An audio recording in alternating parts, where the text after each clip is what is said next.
the things we have to work out. Good afternoon. Welcome to the first talk in this year's Contemporary History Institute speaker series. We're delighted that today's speaker, Dr. Neilesh Bose, has drawn your interest. And I want to thank here also the History Department, and I want to single out also the College of Fine Arts for helping with an earlier event, which was an undergraduate student forum on art and historical memory, which also involved the Gewande Fund.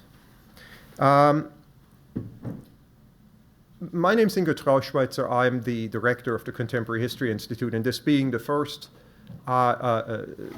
talk of the season, I thought I'd take that opportunity to introduce those of you who are not really familiar with our operations just very briefly to who we are. We're not a degree granting, but rather a certificate program that links the graduate programs of history, political science, economics, and journalism, though we have our tentacles in many more of the crevices, perhaps, of the university, with affiliates in two other of the professional and pre-professional schools and across the arts and sciences. So it's an interdisciplinary place, in other words, and I want to sort of invite interdisciplinary audiences as well.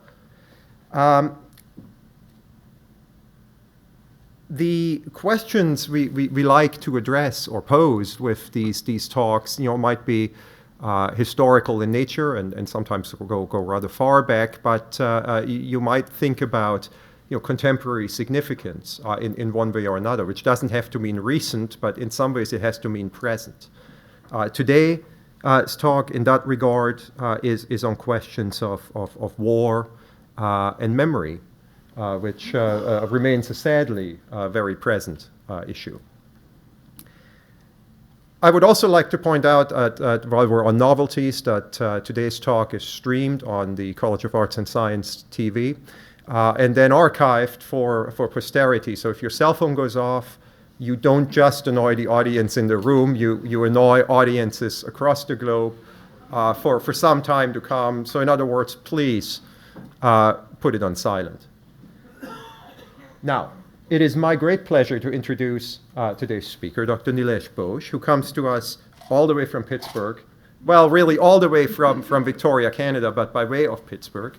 And the reason for that is that while he is the Canada Research Chair in Global and Contemporary History in the History Department at the University of Victoria, he grew up in the Pittsburgh area and earned his bachelor's degree there before going on to the University of Chicago, some of you may have heard of, unlike Pittsburgh, which we all know, for his MA, and a PhD at Tufts University in Boston. Dr. Bose is the author of Recasting the Region, Language, Culture, and Islam in Colonial Bengal, which appeared in 2014. He's the editor or co-editor of 3 books, most recently Culture and Power in South Asian Islam, Defying the Perpetual Exception, which appeared in 2015, as well as the author of over half a dozen journal articles and essays just in the past few years. Remarkably prolific scholar who thus makes the rest of us look like slackers.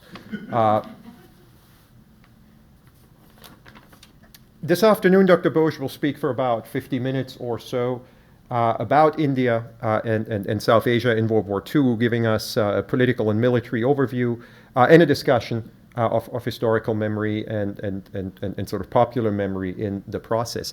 We'll follow the usual format in the sense that there will be a Q&A after that, and we have an hour and a half for the whole event. I'll just suggest that we take about a minute's break or so between the formal talk and the beginning of the Q&A so that those of you who have other commitments can leave in peace. Rather than the usual exercise of people sort of having to feel bad about sneaking out, and the sneaking out never working out as quietly as people intended. Now, finally, on the shameless self-promotion side, you may mark your calendars for 4 weeks from today, same place, same time. That is October 19th for a second talk. Dr. Stephen Porter, U.S. Foreign Relations scholar and rights scholar at the University of Cincinnati. And with that, I hope you'll join me in welcoming Neilesh Bose to Athens, to Ohio University, and to the Contemporary History Institute.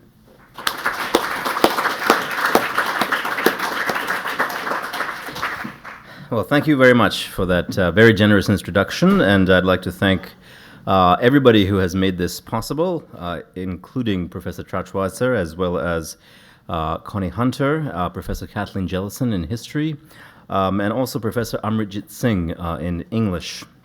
And to all of you for taking the time on a very sunny and beautiful afternoon to attend this lecture. Sunny afternoons in Victoria are very hard to come by, so when they occur, they may not be as hard to come by here, but they're very special there. So my topic, India in World War II, will provide a historical overview of the role of India in that war, as well as offer reflections on the latest thinking on the subject, as well as thoughts on the significance of this event for India and its role in the world in the contemporary post-war landscape, which we all now inhabit. It would be a cliche, of course, to reiterate how World War II for India was a world historical event in probably every possible way. Approximately 2.5 million soldiers were deputed to fight for the Allies in that war from India. Approximately 89,000 casualties resulted from that war. And during the war itself, Indian manpower, grains, equipment were not merely incidental sideshows to the main events, but central to the Allied efforts, particularly in Asia, as they had been in World War I itself. But for India, the war also showed the arrival into the country of soldiers and nurses from around the world, including over 100,000 American soldiers, including in that group about 25,000 African-American soldiers in India in 1944, and millions of laborers, technicians, mechanics, nurses, and others employed in India during times of profound economic hardship and famine, and wealth creation as well for a very small portion of the populations of India. The development of Indian air power and the building of its banking capacities occurred in the interwar period and during the war itself. And perhaps most importantly for a consideration of India, through the war, the spine of the British imperial military throughout the world, the Indian military, had been broken. Yet it was the Indian military that was responsible for the victories in Kohima, for example, that led the Allies to victory. So this marked a severe change in the world's balance of power globally, as well as the balance of power in India. As I'll mention later, as historians of the modern world study, the war demonstrates the complicated relationship between the ends of empire in a world system and the historic emergence of nation states. The story of India in World War II and then of World War II writ large is a challenge for historical memory because many actors in this drama were in many senses on the wrong side of history, and in this regard comparable to so many other parts of the world, in particular those parts in Eastern and Southern Europe, for whom the detailed piecing together of this past is an ongoing project. The seemingly mysterious history of the war is one that Indians the world over live within this condition. So today, I will discuss three aspects of the history of India in World War II, as seen briefly in these slides that I'll go back to in a second. The first is just the general history of India in the war itself, from 1939 to 1945, an overview of this set of events from the declaration of war in 1939, and it's the refusal of the Indian National Congress in power in most Indian provinces, the refusal of them to support that effort, and then the forced participation in the war by Britain itself in 1939, and the various and diverse political and social effects this had on and off battlefields, including anti-colonial politics, the patterns of recruitment and fighting in the war, and various events, key events during wartime, like the now infamous Bengal Famine of 1943-44, and the very end for Asia at Kohima in northeastern India, just next door to what was then Burma. The second layer of history that I will speak of comprises the stories of Indian people in and of the war effort at multiple levels. And I'll mention two such individuals, soldiers like Richpal Ram, who died in battle in East Africa, and then activists and politicians like Aruna Asif Ali, who was pictured in the first slide. The final area that I'll speak of features the layers of effects the Great War had on India, such as its role in the development of what became independent India, 1947, and then ending with a note on memories and meanings, looking at recent work in this genre, as well as meanings for the present. So, in 1939, Soon after the September declaration of war, the Defense of India Act of that year allowed for effective martial law in India. It allowed for the acquisition of land in India in the name of security and the management of an elaborate surveillance apparatus in India, the detention of enemies, including all enemies, regardless of their ethnicity or culture. And then in November of that year, the Indian National Congress, symbolized at some level by many of its great leaders pictured on your left, Gandhi, Patel, Azad, Maulana Azad, decided to resign from power where it had controlled regional ministries since 1937. So they resign in protest, the Indian National Congress does, in 1939. And this led to civil servants in India gaining extraordinary powers to control food distribution, to seize property, to suspend newspapers, and to infinitely detain suspected enemies. Nonetheless, recruitment for the war effort began from this year in late 1939 to the middle of 1940. By the end of 1940, 53,000 men a month were being recruited into the war effort by the end of 1940. 53,000 a month by the end of 1940. By the end of the war itself, over 2 million people had joined, including this person who I'll speak of more later, this person, Richpal Ram, who volunteers for the war effort in the Northwest to fight in East Africa. The Indian military, in its history within the British Empire, had fought for the empire nearly everywhere it had occupied territory. Java in what was the then Dutch East Indies, Malacca, Penang, Singapore, China on the Opium Wars and then the Boxer Rebellions, against the Mahdi uprisings in the Sudan, in the Afghan Wars, in Tibet, in the various Burmese campaigns, and of course in World War I. In World War I, over 1 million Indians fought in almost every theater of war, France, Belgium, Gallipoli, Salonika, Palestine, Egypt, Sudan, Mesopotamia, and as well East Africa. And in that war, approximately 70,000 casualties from India. The military in World War I and in World War II was quite diversified in every way. High-ranking officers from powerful families were a part of the Indian military in 1939. There were some doctors, excuse me, ground-level soldiers, like this person, Richpal Ram, plotting air routes, working on fixing vehicles, as well as almost innumerable non-combatant forces, washermen, tailors, bootmakers, cooks, orderlies, sweepers, and religious leaders who had accompanied the troops wherever they went.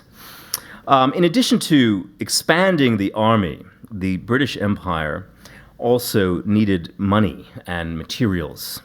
And they purchased materials from India by building up credit, sterling credit, in the Reserve Bank of India, which itself had been set up in the mid-1930s in the interwar period. These images on your right are of the first notes that were produced by that Reserve Bank of India.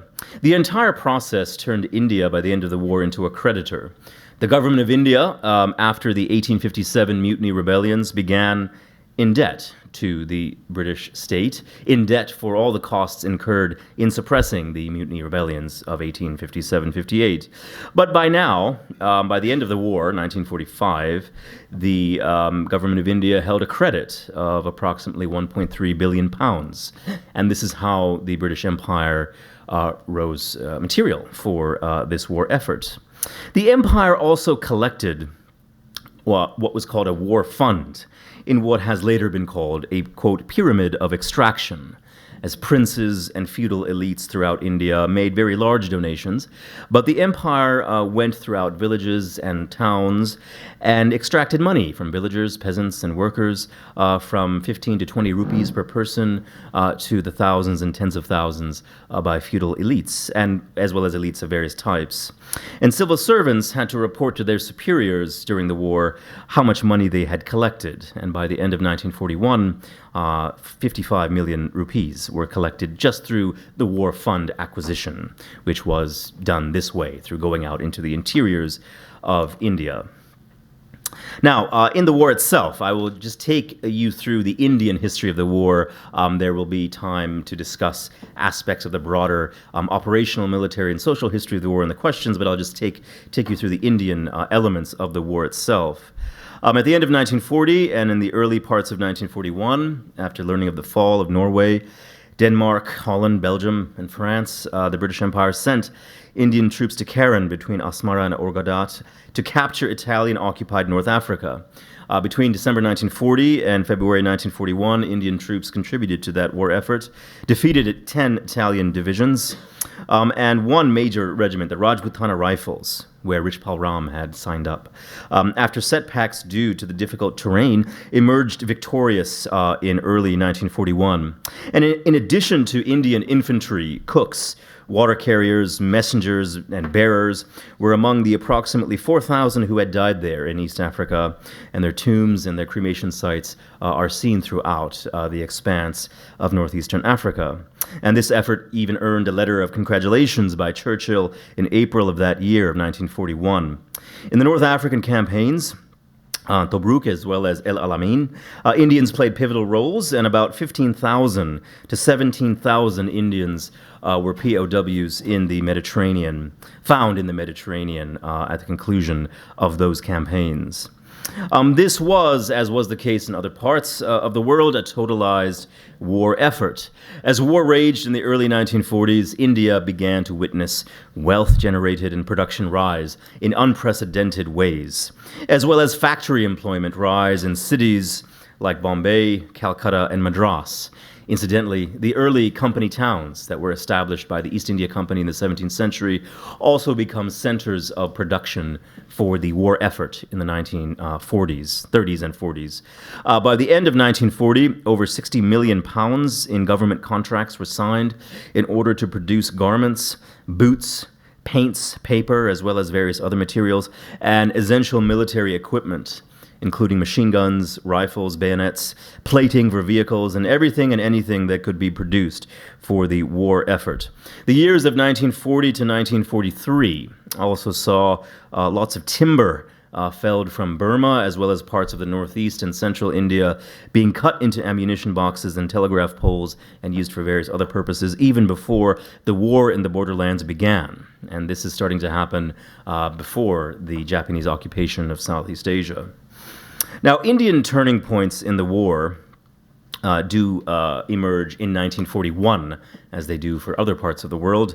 So the turning points hinged on large-scale events taking place in European theaters of war, like Operation Barbarossa in the summer of 1941 and the German invasion of the Soviet Union. This had transformed those who had been supportive of the Soviet Union, like many elements of the Indian intelligentsia, like M.N. Roy, pictured here, a well-known socialist and global superstar in a way, who found his way into Mexico during that revolution, debated with Lenin in the 1910s, and formulated a variety of critiques of Mohandas Gandhi, as well as different layers of critiques of the war effort, was not initially supportive of the war, as were most of his colleagues. But with the invasion of the Soviet Union, then M.N. Roy and many, including those in his Radical Democratic Party, start to support the war effort quite directly. And the war then is termed an anti-fascist war within Indian intellectual and activist circles. And this is, at some level, also seen in various other elements of the Indian intelligentsia. The great poet, the Nobel Prize-winning poet, Rabindranath Tagore, who passes in 1941, was initially, like many other elements of the Indian intelligentsia, 1939-40, very critical of the Allied side and not very supportive of the war effort, but then does start to transform, as do many others. The big turning point, of course, perhaps for those here in the United States, Pearl Harbor in the December of 1941. From 41 to early 42, the turning points for India are the rise of the Japanese in Southeast Asia, in what was Burma, colonial Burma. So this is the moment, the rise of the Japanese in Southeast Asia, that leads India into a very particular place in the war effort. With the rise of the Japanese Empire in the Pacific and throughout Southeast Asia, so late 41 through early 42, on the doorstep of colonial India, by the early parts of 1942. So in Burma, in Malaya, and particularly in Singapore, which was captured on 15th February 1942, great panic had ensued in these imperial spaces that were built out of a foundation of white supremacy and Indian military and civil service management. Never before had the British been humiliated so deeply and so quickly in these contexts in southern Asia.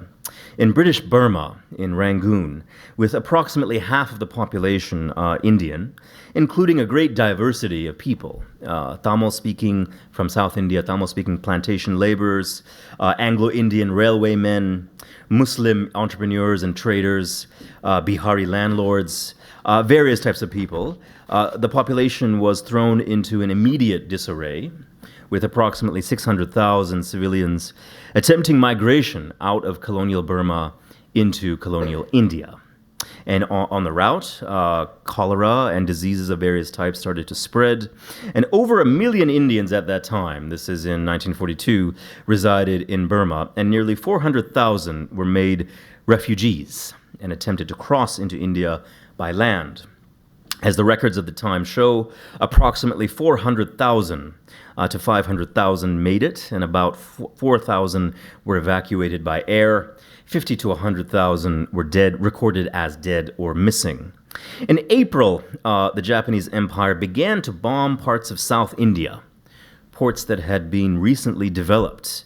Visakhapatnam, this is in southeastern India, Kokananda, and there were rumors of Madras, again, one of the old company towns that became a center of the British Empire in the 19th century, became seen as a place of fear of the Japanese bombing them next. The Japanese Empire did then bomb Ceylon, what is now called Sri Lanka, also in 1942. So this list of where the Japanese had went follows the color scheme of the British Empire first, the Dutch East Indies and the Philippines. The role of Bengal became the center of where the British Empire put its resources and its attention from that moment in the middle of 1942. As during the summer of 1942, Indians, when they were fighting in El Alamein, and the Japanese were likely preparing to attack Bengal, the long march of Indians attempting to enter India, and at the level of chaos attending that moment, was noticed by all actors at the time, including a young American, Hillenbrand, a young American consular official in Rangoon at the time, who noted that the British evacuation was done first for Europeans, and then for Anglo-Indians, and then lastly for Indians themselves. And this led one Mohandas Gandhi to state quite emphatically in an interview to Time magazine, one route for the whites, another for the blacks, provisions of food and shelter for the whites and none for the blacks. For heaven's sake, leave India alone. And this is something that by the summer of 1942 starts to transform into larger spaces of anti-colonial critique and protest. This is, however, happening as the Japanese are rising. At the end of the year of 1942, Chittagong in eastern Bengal was bombed. This is what is now in southeastern Bangladesh. And the British Empire was at that time making strides to recapture Arakan in Burma and trying hard to get in via the northern routes. With the rise of the Japanese Empire, this image is of the Japanese Empire in Burma after their initial conquest. With their rise in awe-inspiring speed and the toppling of white supremacy, it appeared to some, in some quarters of India, that there would be a loss of faith in the European imperial state. To some sectors, however, of the Indian nationalist intelligentsia and some sectors of the activist world, the rise of a pan-Asianist politics was appealing. The idea of an Asia free of Western colonialism. And this idea, of course, stretches back to the late 19th century in many spaces of Indian anti-colonial thought and practice. And in the early 20th century, it stretches back to the Japanese victory in 1905 over Russia, Battle of Tsushima. And this is something that is mentioned. It is reiterated time and time again by almost all Indian nationalists of the 1910s, 20s, and 30s. And the support that Japan had given, at least at some levels rhetorical, at some in terms of educational spaces, support that they had given anti-colonial Asians of different stripes since that 1905 moment. An Asia free of Western colonialism was quite appealing, as generations of so-called Swadeshi, or those who were supporting their own country. Swadesh meaning one's own country, Swa meaning one's own, and Desh meaning country. Those were quite inspired by the rise of the Japanese Empire. And this connection was not just a political one. It had resonance in art, in literature, in popular culture, in a variety of spheres, in particular in visual art and in the growing world of Indian nationalist art training, often in the late 19th century and early 20th, looked to Japanese precedents and Japanese moments and individuals for inspiration. And one such person who embodies this broader connection is the person pictured here on the right, Subhash Chandra Bose. No relationship. Alive from the late 19th century through the early 1940s. He's a person who grew up in colonial Calcutta, lifelong nationalist, member from his early days of the Indian National Congress, the main political party in India for much of the late colonial period. And was a part of the Forward Bloc, one wing of the Indian National Congress that tended toward and was attracted by the socialist politics of Europe of that moment. Attracted to the values of unity, the values of progress, underneath the banners of fascism, Bose was a keen follower of the rise of fascism in Europe, at the same time a voice of critique against the British Empire.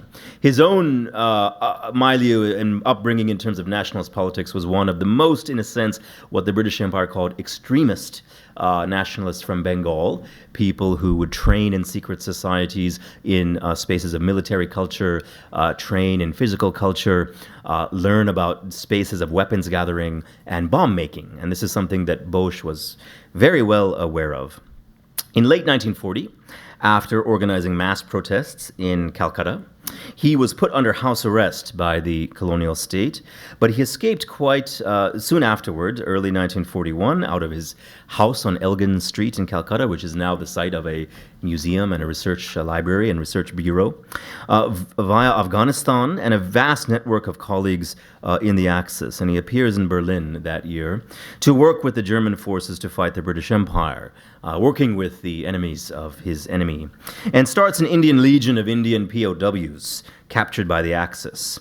After growing, though, quite disillusioned with the German forces and aims, especially after the invasion of the Soviet Union, like many of his associates, begins to retreat away from this initial position of alliance with that layer of the Axis, and then leaves, coming back on the same route through Japanese auspices and Japanese protected ships to show up in Japanese-occupied Southeast Asia in 1943 in Singapore. So about Bose and World War II. He revives in 1943 when he shows up in Japanese-occupied Southeast Asia, revives the Indian National Army, which was an element that actually was started before him, just after the Japanese occupation, an army of captured POWs who would be organized to fight against the British Empire. This undergoes a small set of, this regresses, it disappears, and then comes back with Bose. And he, after he comes back, leads an army of nearly 45,000 soldiers, mostly POWs, Indian POWs, who had British military training, who were captured in Burma, Malaya, and Singapore. And at that moment, he meets with General Tojo and is creating a larger scaled alliance between not only these captured POWs with Japanese support, but also a vast collection of Indians resident in Southeast Asia at that time. Tamil Indian plantation workers, paddy cultivators in Burma, merchants of different ethnicities and religions and languages, drawn mostly from Tamil, Punjabi, Odia, and Bengali ranks. The army contained female warriors And I mentioned this in the earlier session because the topic of women in the military and women in nationalism was raised. Plenty of female soldiers who both signed up and were a part of captured forces. There was an entire regiment, as pictured here, underneath the flag that was created, Azad Hind, meaning Free India. And this regiment was called the Rani of Jhansi Regiment, named after one of the sovereigns, a princess who was disempowered in the 1830s. The state was disempowered because the company declared that all princely states who did not have male heirs would have to be annexed. And there was a layer of princely India in the 1830s and 40s who were in this condition. They had female sovereigns and they were disempowered. And so this idea of Rani of Jhansi and the symbolism is a symbolism of this disempowerment and resistance. So this was the name of the regiment, and it was an all-female regiment. So meanwhile, in other realms of Indian politics during the war, in the realm of negotiations, in 1942, as the Japanese Empire was rising, the British government had sent Stafford Cripps, then Sir Stafford Cripps, to negotiate a deal for future independence. And the offer that was on the table included dominion status modeled after the pre-existing dominions of the British Empire, Canada, South Africa, and Australia, but after the war. And so the offer was there for the future in the vague moment of when the war would end. And this, in a sense, was the bare bones of the discussion. Could there be independence at that moment? Would there be dominion status? Dominion versus independence. And for the British Empire's perspective, it was only dominion. This was absolutely unacceptable to the Congress leadership of the Indian National Congress and led to the declaration of the Quit India movement. Moved by, among others, Mohandas Gandhi in his 8th August 1942 speech, Do or Die, in which he encouraged all of India to participate in mass civil disobedience, calling forth memories of the non-cooperation movements that had happened about 20 years earlier, and now a renewed sense of urgency in the anti-colonial struggle, a refusal to participate by any means necessary. This led to both mass politics and activism, as well as mass arrests of almost all of the Congress leadership, including Gandhi and his associates, the so-called high command of India, the Indian National Congress. All of them were arrested and imprisoned, including most of the masses of India. And the Gandhi world, his associates, Gandhi, Azad, Patel, they were all imprisoned until 1944. It was, as British officials commented at the time, the largest organized rebellion since 1857-58, and approximately 90,000 detentions occurred just in the second half of 1942 after the movement was announced. And as I mentioned in the earlier part of the talk, the state of India, by the Defense of India Act of 1939, was already constructed as a state of martial law with infinite detention of any enemies declared by the state. So by early 1943, with the repressive apparatus of the British Empire growing by the month, another element of wartime reared its face, and that was a famine and starvation in Bengal. Though there was no aggregate food shortage that year, and the harvest was quite similar to previous years, reports start to emerge in colonial India and in Britain in early 1943 of increasing food prices. This is the first kind of layer of entry into this set of events, that there was increasing food prices, and then starvation that many were observing on the streets of Calcutta. By the middle of 1943, Calcutta residents were calling for rationing, and many journalists were reporting on the nature of streams of human beings coming into Calcutta with hollow eyes in their sockets, skin like paper, and the dead and dying sometimes becoming indistinguishable. And the images that I have included here, the ones on your left, are from the Communist Party of India's reports, as well as from an organization started by the Communist Party of India, the Indian People's Theatre Association, which had devised plays and performance events that put the events of the famine, the happening of the famine, into a language that local peoples and into the vernacular languages of people so they could understand what was happening in different parts of India. And the Communist Party of India also documented much of what they observed. And then on your right, these sketches that were done by a well-known Bengali artist who becomes an artist associated with the state of Bangladesh, Joinul Abidin, who witnessed, like many of the time, like Omar Toshen, who was a young child at the time, who witnessed famine and witnessed streams of people coming into Calcutta and started to sketch them. And these sketches then appeared on books about India at that time in the mid-1940s. This particular set of sketches, it adorned one book that emerged in the mid-1940s.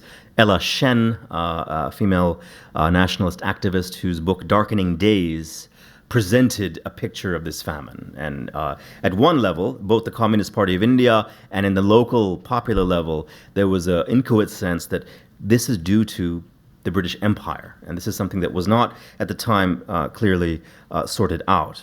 The war, and more specifically war policy, had presumed that all ships coming into the Bay of Bengal to be of the enemy's forces, and none were allowed in. So all grain previous to 1943, rather 42, the conquest of Burma, Burma was a part of the British Empire in India, and there was a relationship in which grain and rice from Burma was sent into other parts of India, including Bengal, and this was cut off. There was a sense that nothing would be allowed in, a policy that nothing would be allowed in, given the fear of the Japanese next door. All grain and all foodstuffs were kept only for the military. Factory workers working for the war effort were given rations. And in the markets, there occurred extraordinary profiteering, which led to outright starvation in many cases.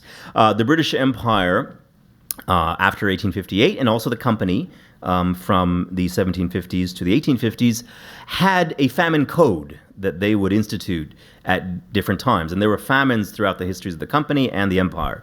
So there are famines almost every decade. This is by far the largest. But every time there was a famine before, there was a relief procedure set up by the British state. This was not set up, and there was a policy not to do this due to the exigencies of war. They did not instill a famine code.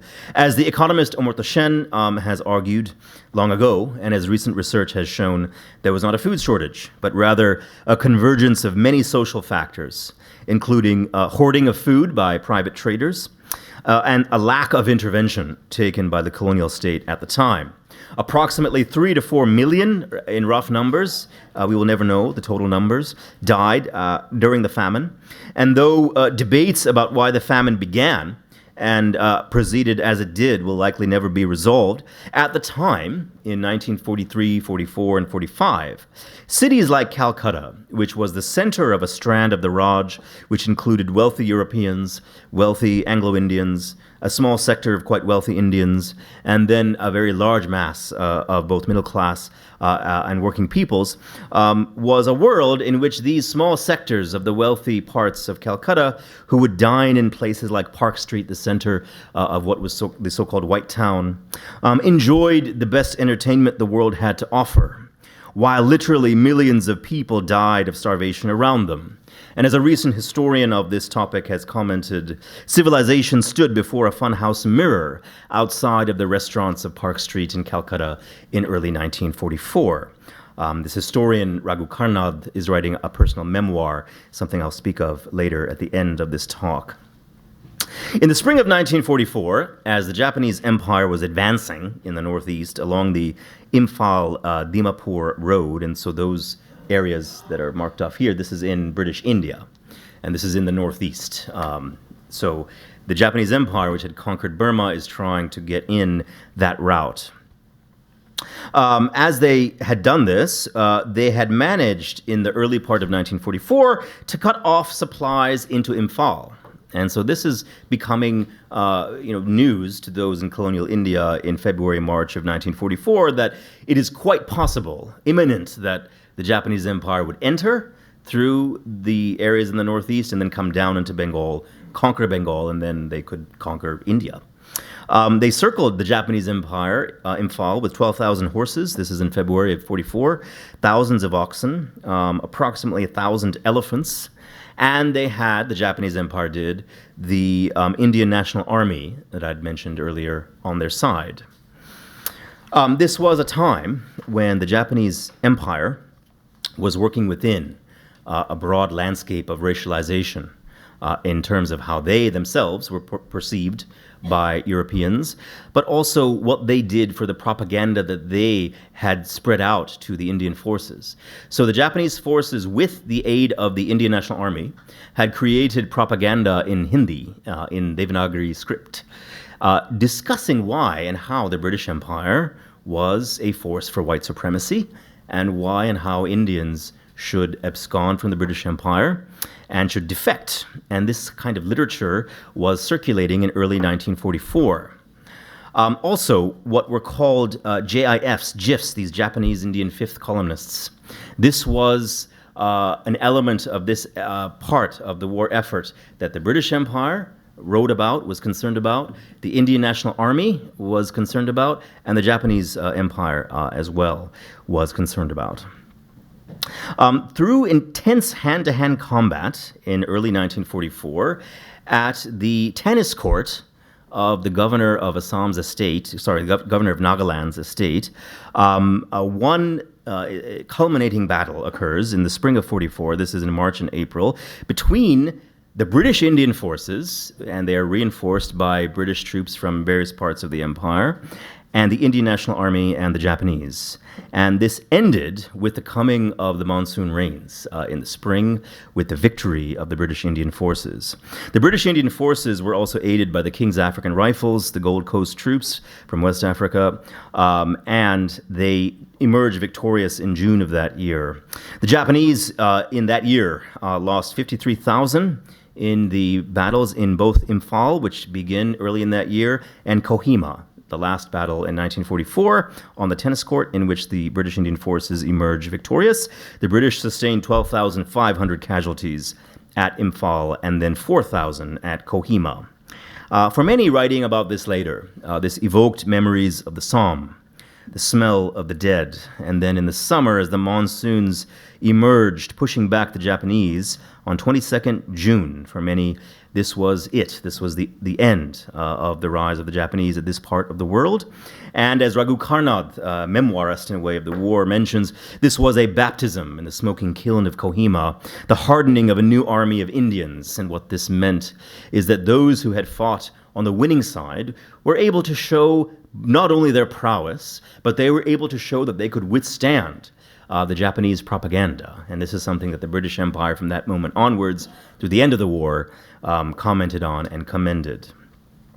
Now, just as the war was ending in Europe, and also as Japan was being bombed, Hiroshima, Nagasaki, the British Empire in the summer of 1945 published a report about the Bengal Famine, which few people at the time read or noticed, given all else that was going on at the time.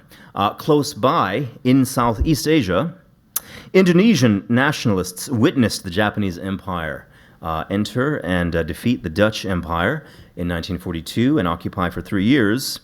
And then the reemergence of the Dutch Empire in 1945, who had aimed to regain control over Indonesia. The Indonesian nationalists, with Japanese weapons, fought not only the Dutch, but the Dutch's friends, the British Empire, which had sent British Indian troops to help the Dutch forces regain control over Indonesia. And this occurred in late 45 and early 1946. The British Empire, fresh from their reconquista in Burma, deployed mostly Indian troops commanded by British officers working with the Dutch. These were Punjabi, mostly, and Gurkha soldiers who had a long history and a long, in a sense, tradition of fighting for the sovereigns of India.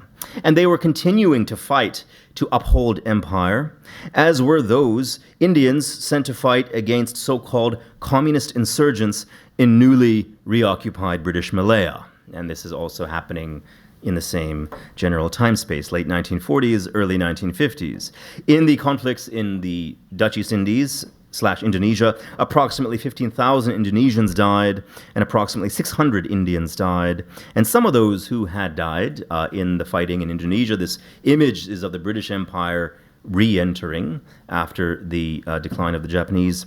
Some of those had served all the way back in East Africa, these Indian soldiers who had died in Indonesia fighting against the Indonesian nationalist forces.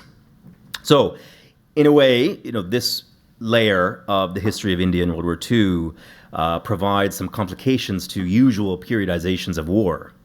When does the war end for Indians?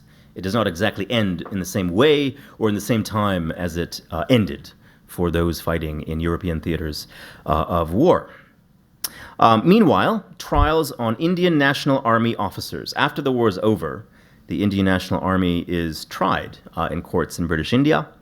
A Hindu, a Muslim, a Sikh, Prem Kumar Sagal, Shahnawaz Khan, Gurbaksh Singh Dhillon, they were seen as, in a sense, responsible for the Indian National Army's activities, and a trial, mainly of treason, was proceeding in late 1945, and sentences were passed in early 1946 on charges not only of treason but of torture and murder. But because of extraordinary public outcries and protests against the entire apparatus of what was happening, in a sense, against the British Empire, these sentences were commuted because of popular protest.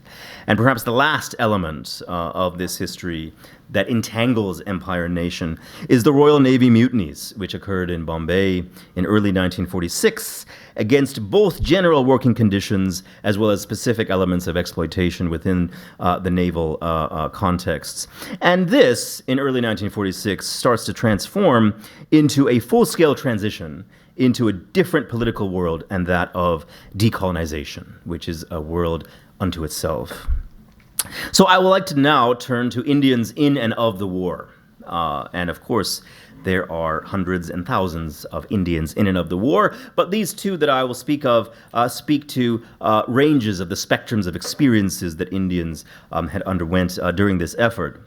So I'll reiterate some stories of soldiers like Richpal Ram, a Punjabi soldier here on your right, of the older generation, loyal to the British Indian Army, and of the vast collection of men who volunteered for and fought for the Raj. 40 years old, married from Patiala, a place with a long history of service, part of the 4th Battalion, whose mission it was to capture Italian-occupied East Africa. Near Asmara.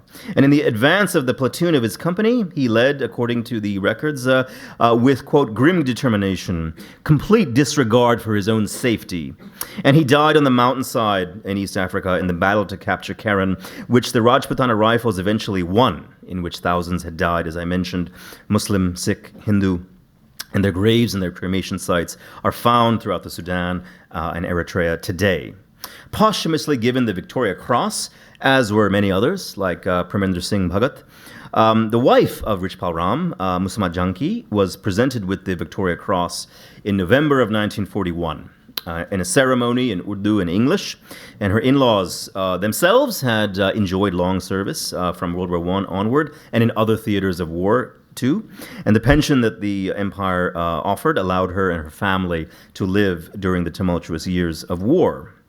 The person on your left, Aruna Ganguly, she hailed from a prominent middle-class Bengali reformist and progressive family, highly educated, worked as a teacher in her young life, and as a teacher met the man of her dreams, Asaf Ali, who happened to be both Muslim and 23 years older than her. Yet she married him in 1928, and like him, became a quite active member of the Indian National Congress. Aruna Asaf Ali, however, was much more radical than her husband and started to show her own politics to be much more critical of the British Empire than her husband Asaf Ali. They had shared a life of the mind and a life of political action together. They attended meetings of the Congress throughout the interwar period. She, like thousands of others, participated in the Salt March of 1931, led by Mohandas Gandhi to make salt in defiance of the British Empire.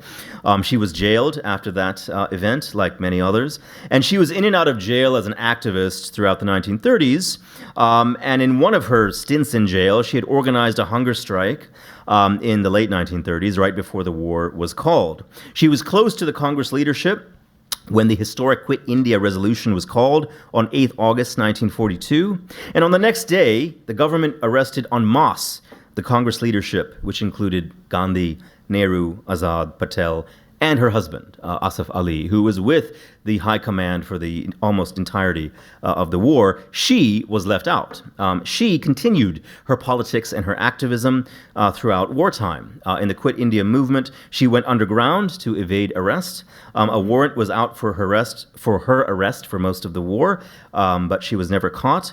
And with others, after the independence of India, she edited the Congress Inqilab. She was active in post-1947 Indian politics and was much more predisposed to the socialist wing of the Congress in the interwar and wartime period. And unlike her more middle-of-the-road husband who died in the 1950s, she continued to work as an activist and to work in publishing, as well as for secular causes. She was a very strong supporter of those who had mutinied in the Royal Indian Navy mutinies of 1946, unlike her more middle-of-the-road husband and unlike Gandhi and others. And she died in 1996. So about some aspects of the legacies of war. There are many such legacies that could be talked about, but there are a few particular legacies that I think are important for thinking about the war in a broader context. So Raghu Karnad, who has written a recent personal account of his family's historical links with World War II, which I will talk about briefly at the end. The results of this war require an honest assessment. In the interwar period in 1932, what would become the Indian Air Force was created, and it was put to use in the 1936 to 39 Waziristan campaigns. And these were counterinsurgency campaigns that aimed to stamp out the activism of a mysterious fakir who was leading anti-British activism throughout the northwest frontier and different parts of what is now the northwest of Pakistan and parts of Afghanistan. So there was a detailed counterinsurgency campaign led by British Indian troops for the first time using air power. And this is a major first for the history of India. This led to the training of personnel across ranks and hierarchies. But the origins of this are in the suppression of the politics of fellow Indians. And this is something that is key to consider in the longer history of the war. This campaign was done from the air. So Indian pilots are for the first time bombing villagers from the air. They're also machine gunning from armored cars. And the infrastructure in the military was built from this foundation and then inherited by independent India. The military was an institution that held together the colonial structure from 1858 at the end of the 1857-58 mutiny through the end of 1945's World War II moment, summer of 45. In the execution of the war effort, India oversaw a great rise in the training of doctors, the training of nurses, and the training of soldiers of all ranks. And this is what again led to what India inherits in 1947. For a small slice of the Indian population, the war mobilization presented opportunities that built the foundation for later Indian production and investment. One Walchand Hirachand, Gujarati Jain merchant, industrialist and entrepreneur, as I've listed here, is alive from the 1880s to 1953, capitalized on the need for airplanes, cars, machinery, and ships to sail people and commodities around the Cape or through the Suez and around India with a greater urgency than ever before. And Hirachand, by working with various other actors, Indian princes like the Maharaja of Mysore, and Americans. There's an American, William Pawley, of the Intercontinental Corporation of New York, who had contributed capital to start Hindustan Aircraft in 1940. In addition to producing for the war effort from the summer of 42 to the summer of 44, when it was thought that the Japanese Empire could enter and conquer British India, streams of soldiers, over 100,000 Americans, set up in Calcutta in the midst of famine, with a strong demand on space. And the now well-known hotelier family, the Oberoi family, the individual Mohan Singh Oberoi, he found an opportunity to lease a local hotel in Calcutta at a very cheap rate, and then rent it out for the thousands of new entrants streaming into Calcutta at that time, building it later into a large luxury hotel empire throughout India and other parts of Asia. And the foundations of his hotel chain were built on the fortune of war. And he, in a sense, was built partially through the war effort. Okay, now, the image on your left shows the cover of Raghu Karnad's The Farthest Field, a recent 2015 story of multiple generations of members of his family who were variously caught up in, volunteered for, and otherwise affected by World War II in India. The world of soldiering and fighting, migrating to different parts of India because of the war, training and working as a nurse, experiences and rumors of life in North Africa, Italy, Japanese-occupied Southeast Asia, and then at the end, Kohima. As he suggests, the, quote, annals of the West would prefer to forget the colonial factors, and the annals of the post-colonial world would forget the war effort. Each found their narrative too deeply unsettling by the other. The reality that the Second World War was a war continuous with the world order before it, to protect that earlier world order, was apparent in places that had faced colonial suppression before and after. For societies in North and East Africa, in the Middle East, and in India's northwest frontier, the distinction between the two world wars may have been elusive. And this work, Karnad's work, it's one layer of historical memory, the history of one family, that's starting to come into view for a broader English language public. Indians fought in the millions, but they also fought on both sides. And they went through profound dislocations that would very quickly, in the blink of an eye in historical time, lead to convulsions of the partition of colonial India.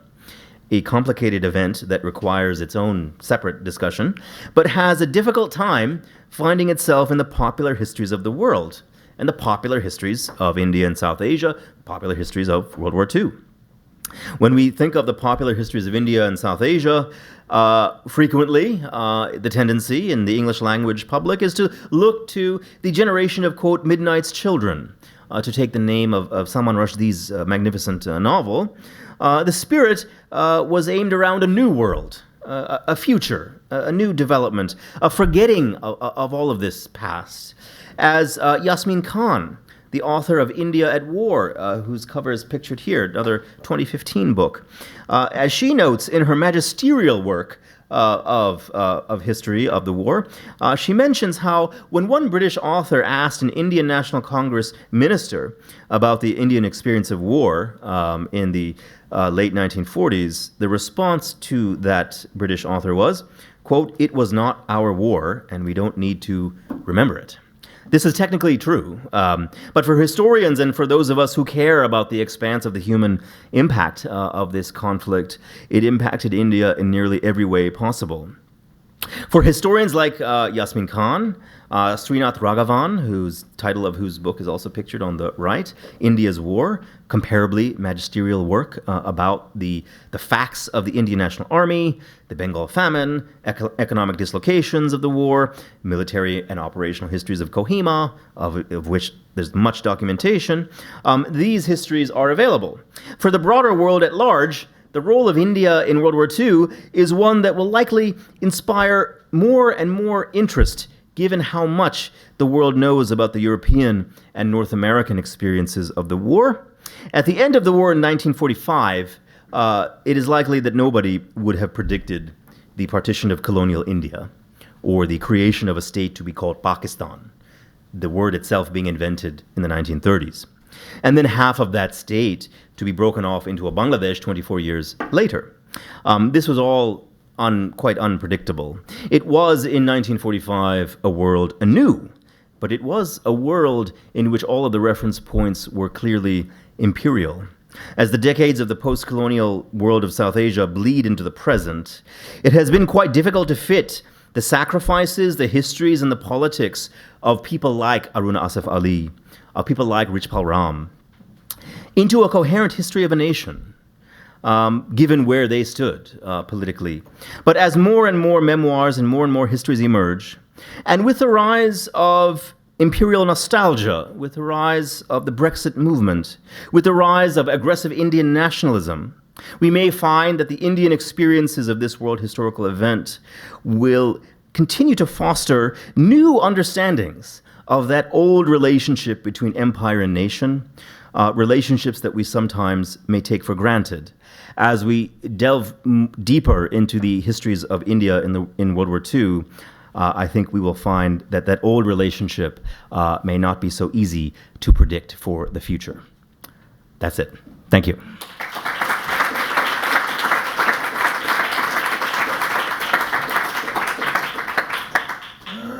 Well, as noted, we have about half an hour for Q&A, but I did want to give you, with other commitments, a chance to read with a clear conscience. And so we'll take about a half a minute to a minute's intermission here. Thank you very much. Oh, thank you. It was a pleasure. I think the timing hopefully is okay. There's a little time, yeah. Yeah, this was about 50-ish minutes. Mm-hmm. I think that's quite good. Mm-hmm. Mm-hmm. Give people a chance. Sure, of course. Of course. I'm Rajiv, yes. Hello. Oh, thank you. I'm glad you could come. I didn't know if you could make it. Oh, okay. Yes,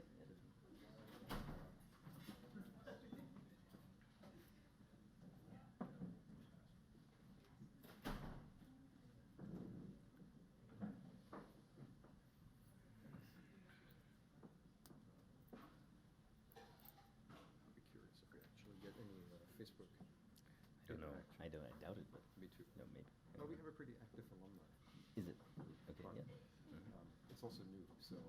Yeah. I mean, I would be hesitant if I saw Well, yeah, something like that, but of course.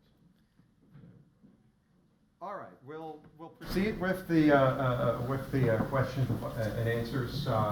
I'll sort of moderate in the sense that I'll mostly get out of the way, but I'll kind of keep track on as to who's next.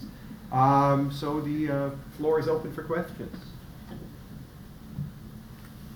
yes. How is this study accepted by the younger Indians? Is there a lot of interest in it? Or is this something that, well, that's 100 years in the past, I'm not going to worry about it?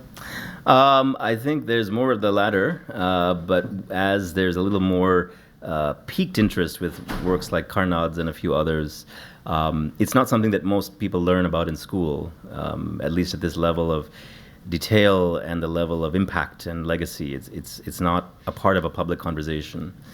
So I'd say the youth, it isn't at the first order of how they see this past. But I would these same questions could be asked for other societies. How much is the youth in the United States really invested in the history of World War II? I don't know. Unless it's a game. Right, I know. Unfortunately, I think that is true across cultures. Yes. Dr. Rich? Thank you for a terrific presentation. Thank you. As someone who works partially on World War II in the Middle East and teaches world history here, this is really a powerful and a compelling argument. I was wondering if I could push you to just follow through on a few things you threw out there that weren't part of the argument, but made me really curious later. So, for example, the sterling credit. Yes. Post World War II, is that paid off? Is that ever delivered? I'm sure that was a big part of Yes. the negotiations. And you used the idea of just as the backbone, I think Yes, you used yes, the word, of yes. the British Empire is broken. Yes. Which is, and I think that's intentional on your part, because what you're saying is not just that India was a part of World War II, but that this Indian war effort was central. Yes. In fact, it saved Yes. the British Empire in World War II. And so I think that's a really powerful way of putting it, because it's not simply adding India Yes. to the mix of things, but it's really decentering, if you will, Yes. Britain and centering India. And I was just wondering if you might reflect on that with regards to films like, I mean, I know there was a whole bunch of controversy over Dunkirk. Yes. the Yes. new Yes. movie. Yes. We just finished the anniversary of World War I, and I wonder when World War II comes around, which will be a little later, the 100-year anniversary, will we be any better about understanding its global dynamics than Yes. we were with World War I? Sorry, Yes. it's a lot to put on No. you. That's. But I was really inspired by your talk. Oh, great. Thank you. Well, thank you very much. I'd say that there's the two issues. So the credit and then the the role of India globally and how the war, as I've mentioned, and I think you hit on the exact point that I hope to make, that it's not simply adding India into a story we already know, but rather shifting the view to how India changes. If we understand India properly, then we can understand it differently, the story of the war. But on the first, yes, so the credit issue was a debate, and this is another reason why I think it's difficult for the history of World War II in India to be liberated in a way from the history of India and Pakistan. Because at the same exact time as there were detailed debates about how the money would be transferred, in the end of the day, there was a transfer, approximately £1 billion was. But 1 million. But there was a debate going on that, well, there was much, much more money that was actually extracted from India. And there should be some mechanism to account for that money and then get that money paid back. And at the same time, there is a detailed debate and discussion of whether there should be this new state called Pakistan and should they get money. And all of these discussions are happening. Probably the primary point of reference for most people is either Pakistan or India, not this other history that gets submerged. This is a history of the end of empire and the making and unmaking of empire. There was a debate that there should be an accounting of the extraction of wealth from India, and there should be some way that it gets paid back. That was not. There was an accounting of what was paid during the war only, and that was, by some measure, the British Empire claimed that they did it, and they paid it, and it was over. They also claimed that Pakistan was what people of India wanted, and if that's what they wanted, and if Pakistan emerges as a state with no money, which is what it did in the beginning, that's their problem. So this was also not accounted for, but that becomes something that's not included in the national histories of India, Pakistan, or Bangladesh, and that's in some level my sense of the issue with World War II and how it gets memorialized throughout the world, that India and Pakistan and Bangladesh, many of the people who fought in World War I and II, I mean, their sense of affiliation, their sense of a national identity is not, it's not possible in the same way that in European or North American stories of war, that wartime efforts and sacrifices can link up to where you are now in your nation. So many who now would, if we trace back where they're from and where they live now, would be connected to Pakistan, or could be connected to various parts of British South Asia.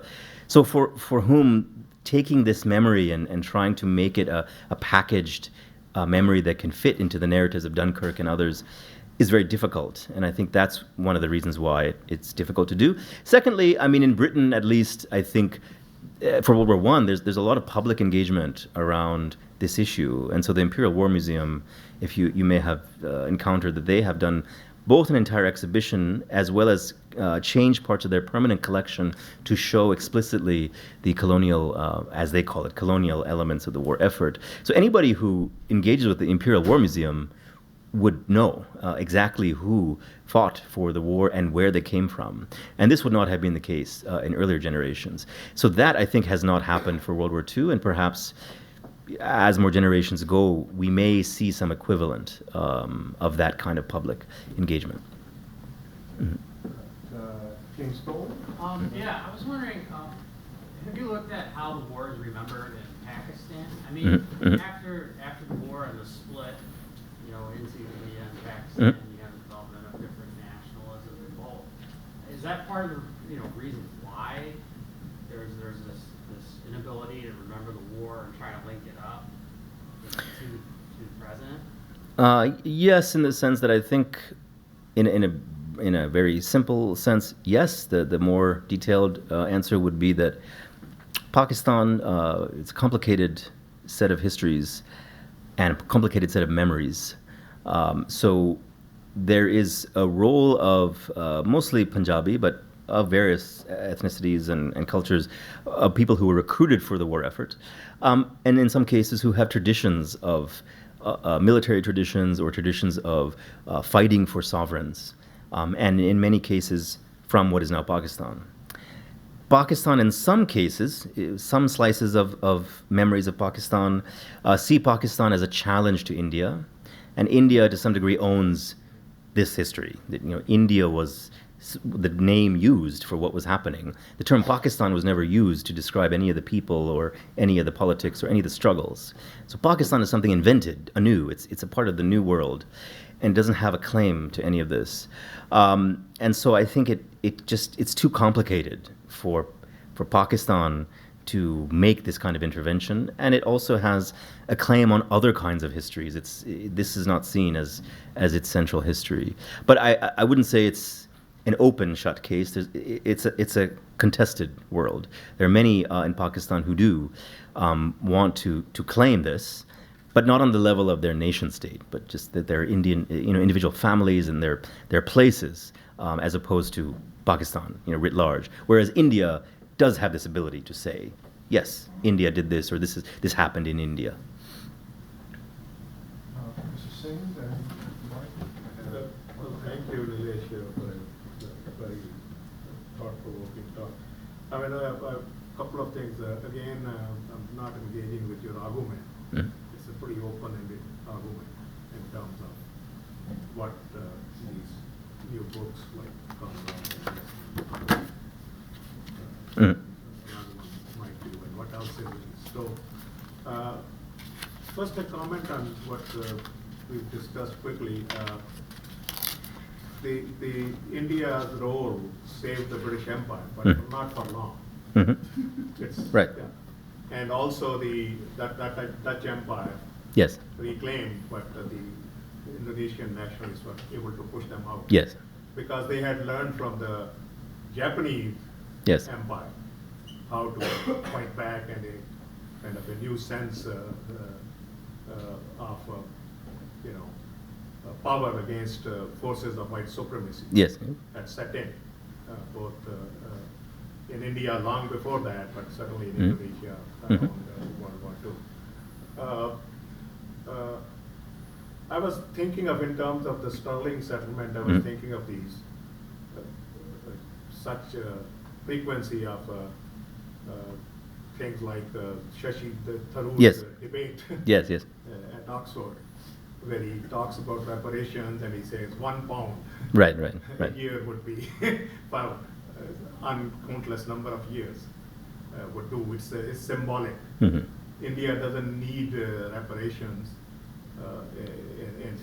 in the way that 1 million was settled for India's contribution to just World War II. And there have been other things with World War I and World II. For example, the Sikhs have now a memorial Yes. for the first time, mostly contributed by Sikhs in That's right.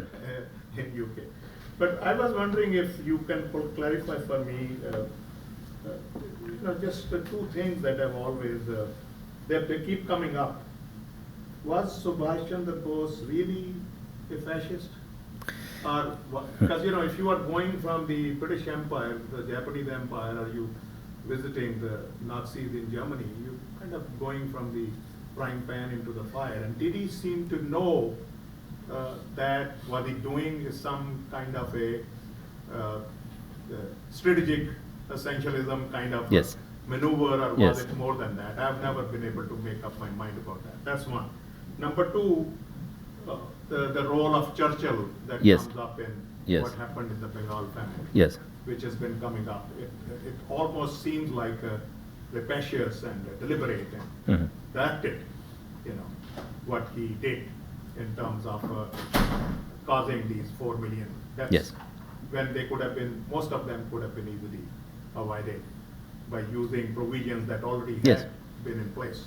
So I was just wondering if your thoughts on those two. Yes, thank you for that. And I think I'll take the last. So there's the Bengal Famine, and then Churchill's responsibility, or the responsibility, let's say, of the British Empire, and then there's Shashi Tharoor's recent work about reparations, and there's Subhash Chandra Bose as a fascist. So actually, let me start with Subhash Chandra Bose. There is now a popular as well as an academic literature on Subhash Chandra Bose, a recent biography by his grandnephew, Sugata Bose, and a film. I was going to discuss this, but I wanted to not to give too much or to talk about too many topics, but there's a film, Netaji, 2004 film by Shyam Benegal, and I would say that the popular version of the story is that it was completely strategic. He just sought out the enemy of his enemy. He had no interest in the extracurricular activities. He just wanted to work with a force that could fight the British Empire. And then there's a fair amount of documented evidence in that film. It shows him entering into the world of Nazi Germany, and then because he'd read about all this from afar, and then he gets into actual fascist Europe, and he sees it, and the film shows him as being quite disgusted, and he doesn't know what to make of it, and he then leaves it. I think that's a bit simplistic. I think he did have quite a lot of knowledge about, at least textual knowledge of fascism, and he felt that it would be a solution to the problems of the 1930s, that detailed economic problems and the failure of liberal views of empire could be to some degree addressed by a fascist future. So I think he was not only strategic, but then I think once he got to Europe, he realized it was untenable. It was not only untenable in terms of strategy, but just morally. He didn't have any stake after that. And then when he gets into Japan, it's fully strategic. So I'd say there's a flirtation. There's a generation of intellectuals, mostly Bengali intellectuals, who are actively reading about fascism, writing about fascism, and he is of that group and of that generation. So I would say he's of the Indian readers of fascism. He's one of many. Tagore was affected. He also, yes, very much so. Very quickly. Yeah, once he again learned about it, he distanced himself. Binoy Kumar Shokar, who was a early 20th century intellectual and sociologist, Bengali, he read a lot about fascism, wrote about it, was very attracted to it as a critic, as it providing this criticism of the way the world worked, of the failures of liberal empires, but he didn't ally with or join these movements. And Subhash Chandra Bose also, he happened to be plugged into various networks before. I think there's a layer of his emplacement within networks that allowed him to rise above his colleagues, though they were all reading the same things, and their level of knowledge was not empirically detailed. It was text critical level. About the academic side of Subhash Chandra Bose, there is a sensibility that he had a detailed nationalist strategy, and perhaps that's also as important, that this predates his flirtation with fascism and it also postdates it. Then about Shashi Tharoor, I would say that for this conversation about World War II, I think it's quite plausible to identify very specific actions linking to your question about the Bengal famine, specific actions to specific outcomes, and then demanding some sort of accounting for them. In the case of the Bengal famine, initially, it wasn't clear what was happening, at least from the historical record. Early 43, the British Empire is just getting lots of scattered reports of rising prices, anecdotal reports about starvation.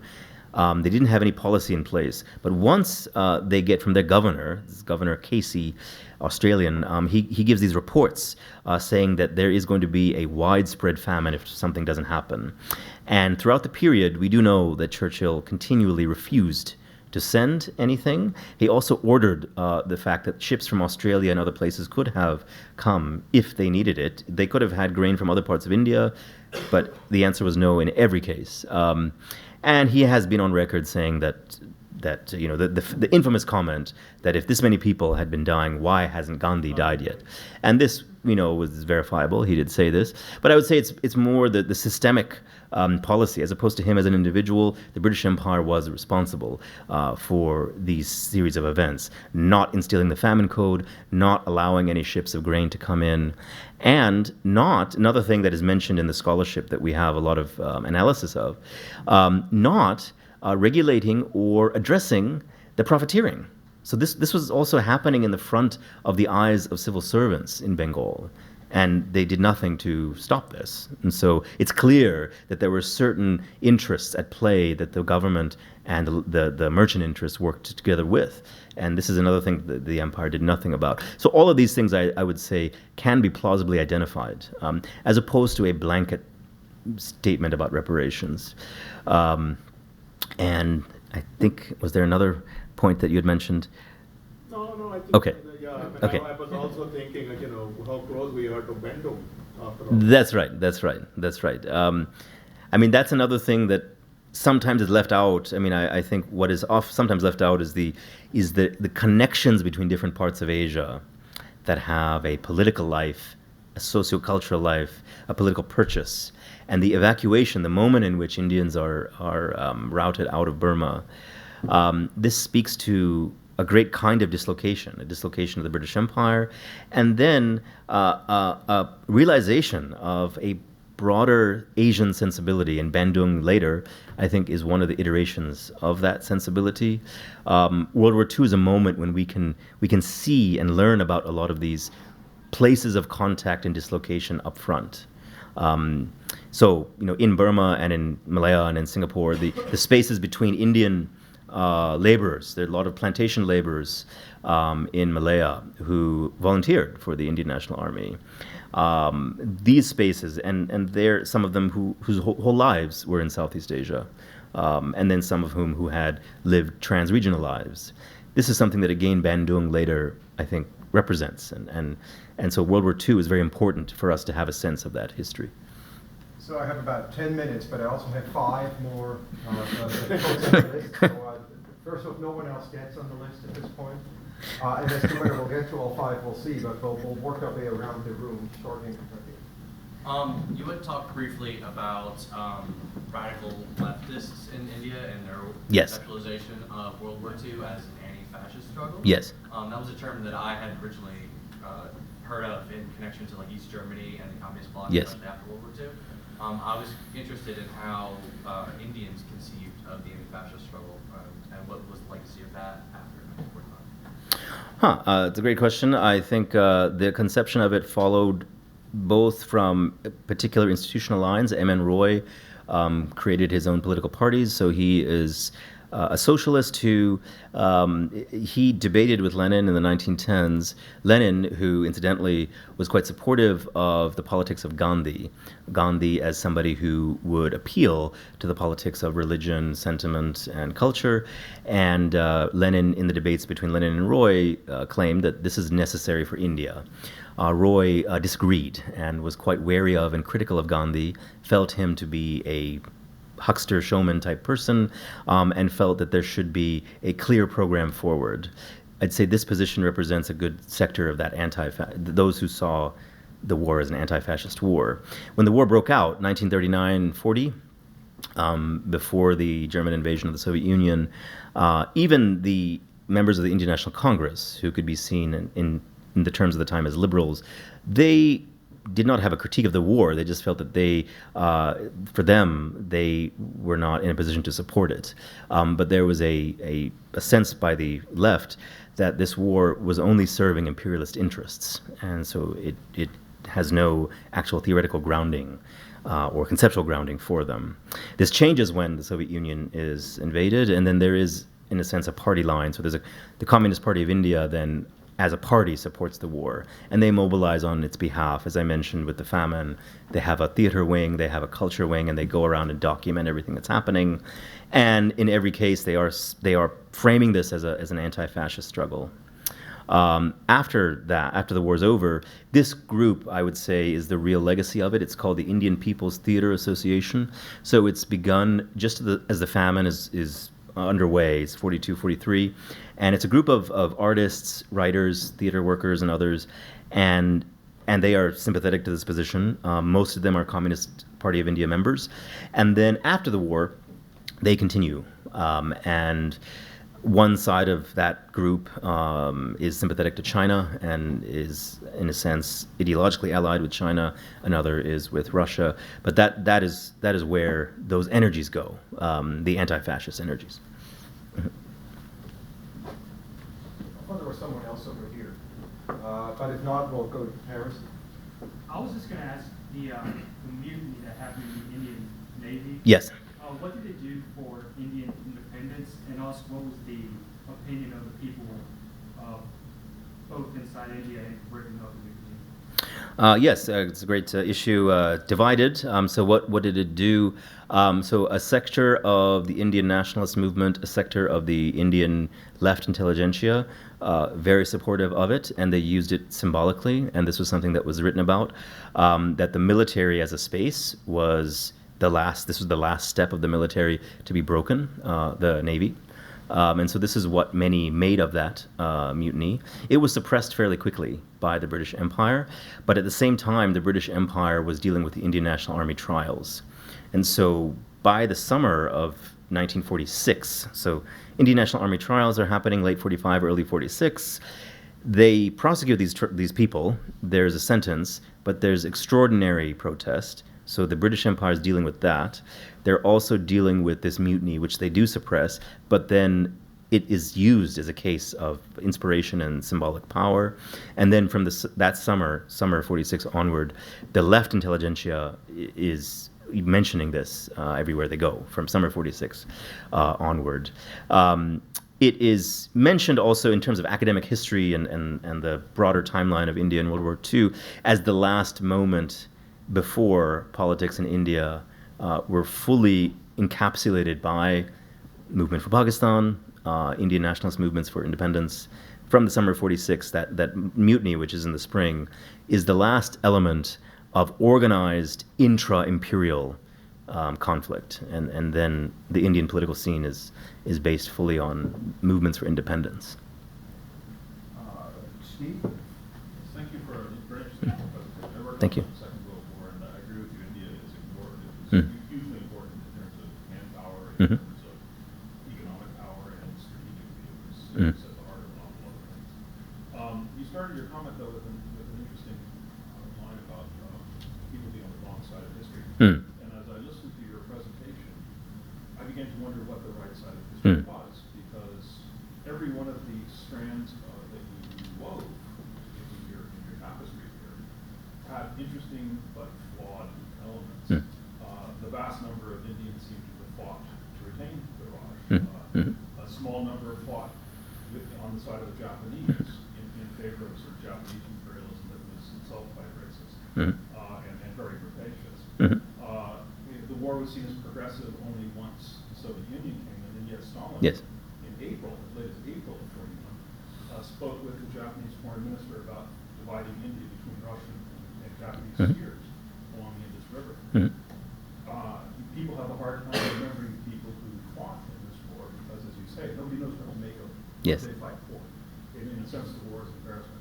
So could you Mhm. tell me exactly which is the side? Well, what I meant was exactly as you're explaining in greater detail, that the right side, depends on the politics of the present, and the politics that I have aimed to at least hold up for some scrutiny are the politics that hide this history in the name of India as an independent nation state.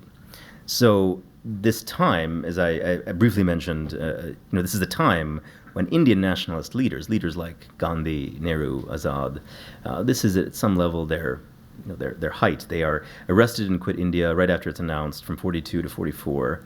And then there is detailed discussion within this high command unit. And then from 45 to 47, there's negotiation.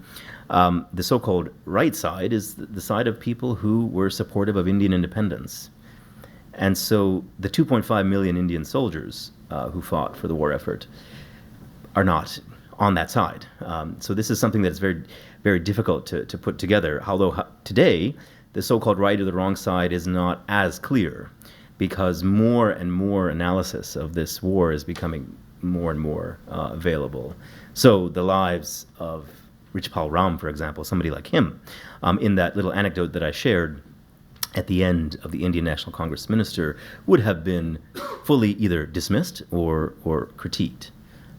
Now, it is not as easy to look at this history and to look at these people only through the lens of later Indian independence.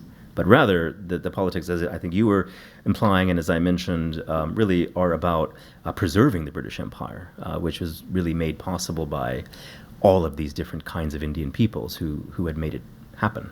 And so this is very difficult to include in a history, the history of the Indian National Congress or the history of a nationalist movement that during their height is surrounded by people who are preserving the British Empire. All right, let me take the last question then from Catherine. Jealousy? No? No, I was Okay. just stretching. Oh, you were just stretching. Okay, well then, thank you Oh. again very much. Well, thank you. 6 o'clock on the dot. Great. Thank you very much. Much enjoyed.